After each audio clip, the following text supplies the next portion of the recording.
मैं ज्योतिर्विद डॉक्टर गजेंद्राचार्य, प्रकाशक विशाल ज्योतिष कार्यालय 2033/3 बोधगया मठ, बैजनाथ कमच्छा, वाराणसी से यूट्यूब चैनल के माध्यम से आज अपने सभी सब्सक्राइबर लोग के लिए तथा संपूर्ण देशवासियों के लिए अपनी 25 रचनाओं में यह स्वर्णिम रचना बृहद ज्योतिष रहस्य है, जो कि 5151 पृष्ठों में शुद्ध हिंदी भाषा में 5 खंडों में विभक्त है। इस ज्योतिष महाग्रंथ बृहद ज्योतिष रहस्य के अंतर्गत आप लोगों को जन्म कुंडली के नवम भाव में केतु ग्रह को बैठने का फल व निवारण प्रेम पूर्वक दर्शाने जा रहा हूं। जातक की जन्म कुंडली में यदि शुभ केतु नवम भाव में हो तो जातक की अच्छी प्रगति होती है। वह पिता का आज्ञाकारी, सामने वाले के मन की थाह लेने में कुशल होता है। जातक धनवान और भाग्यवान होता है।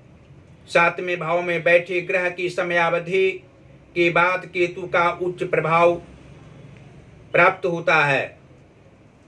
ऐसा जातक प्रायः जन्म स्थान से दूर रहता है। इसकी संतान दूरदर्शी रहती हैं। जातक के पिता जातक की 38 वर्ष आयु तक अच्छी स्थिति में रहते हैं। बृहस्पति का पक्का स्थान होने से केतु का फलाधार बृहस्पति के समान ही रहेगा। ऐसे जातक वीर, धैर्यवान, विश्वासप्रद और अपनी कमाई से बड़ा बनता है।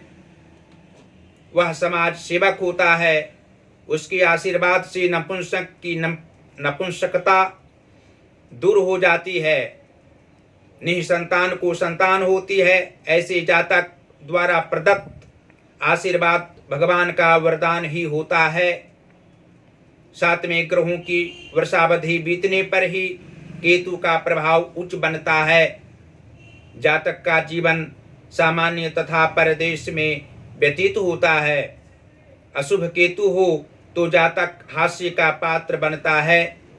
और यह भी स्पष्ट रूप से आप लोग जान सकते हैं कि यदि जन्म कुंडली के लाभ भाव के स्वामी शुक्र ग्रह हों तथा धन भाव व पराक्रम भाव के स्वामी गुरु बृहस्पति या शनि ग्रह हों तो नवम भाव अर्थात भाग्य भाव स्थित केतु के प्रभाव से जातक को लाभ की संभावना 24वें वर्ष की आयु के उपरांत रहा करती है। मध्यावस्था के उपरांत भी भाग्य में कमी नहीं आती है। वृद्धावस्था तक भाग्य इनका साथ केतु के प्रभाव से देता है, केतु प्रदान करता है और लाभ की संभावना अवश्य ही सभी अवस्थाओं में बनी हुई रहती है। धन का अभाव नहीं रहता है। भ्रातृ सुख प्राप्त होता है।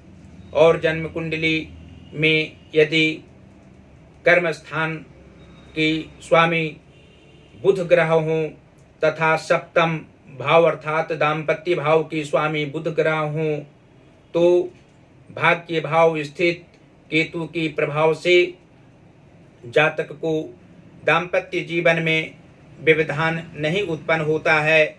कर्म क्षेत्र में मानसिक तनाव नहीं रहा करता है।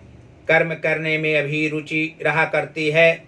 और यह भी हम कह सकते हैं कि यदि जन्म कुंडली की 5म अर्थात विद्या भाव के स्वामी मंगल ग्रह हों तथा मातृभाव के स्वामी गुरु बृहस्पति हों और केतु नवम अर्थात भाग्य भाव में स्वतंत्र रूप से बैठा हो तो जातक को संतान सुख की प्राप्ति इसके द्वारा होती है। मातृ सुख प्राप्त होता है। मानसिक तनाव पारिवारिक क्षेत्र में अवश्य रहा करता है, लेकिन धनाभाव किसी भी रूप में नहीं रहा करता है।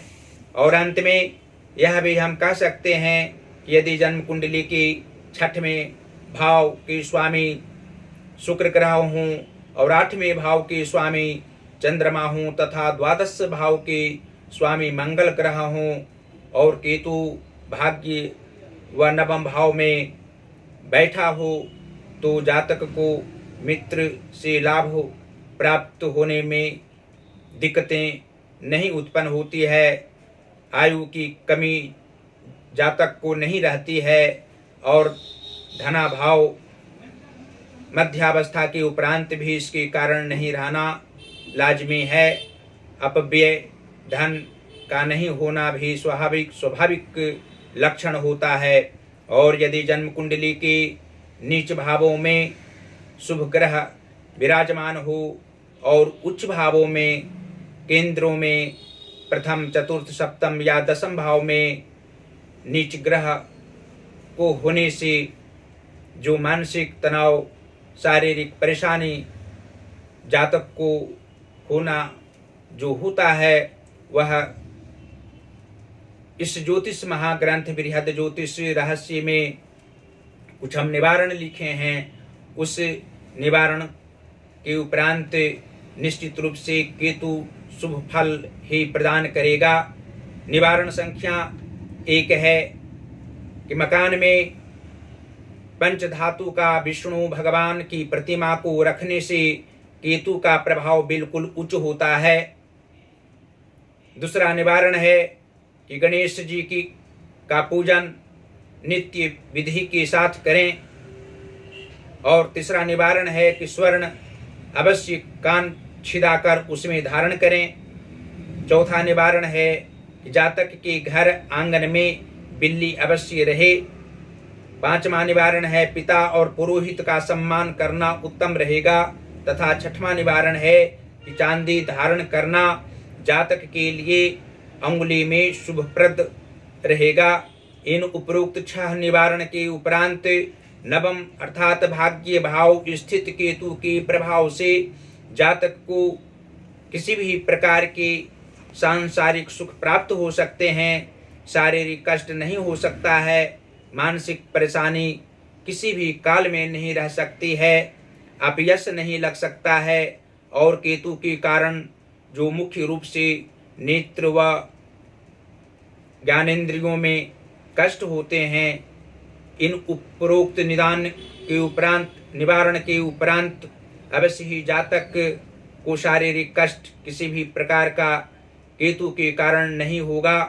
और अंत में फिर इस ज्योतिष महाग्रंथ बृहद ज्योतिष रहस्य को मंगवाने के लिए आप लोगों को अवश्य कहेंगे, क्योंकि इसको प्राप्त करने के बाद आप लोग सामान्य व्यक्ति भी जो हिंदी पढ़ना जानते हैं, शुद्ध हिंदी भाषा में लिखने के कारण इस ग्रंथ को आप लोग प्रेम पूर्वक समझ सकते हैं, भली भांति ज्ञान अर्जित कर सकते हैं।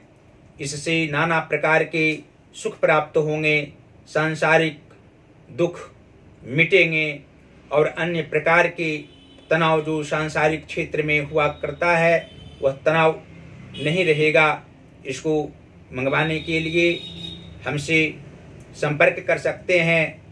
संपर्क का नंबर है, जो पहला नंबर है व्हाट्सएप नंबर है 94 51 22 87 47 और दूसरा नंबर है जो जियो का नंबर है 88 40 76 17 और 92।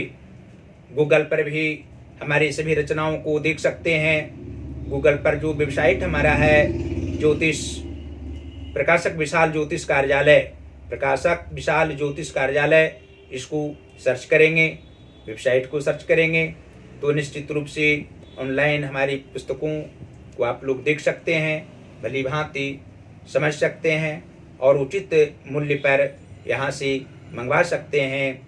फेसबुक पर भी हमारी रचनाओं को पढ़ सकते हैं, देख सकते हैं।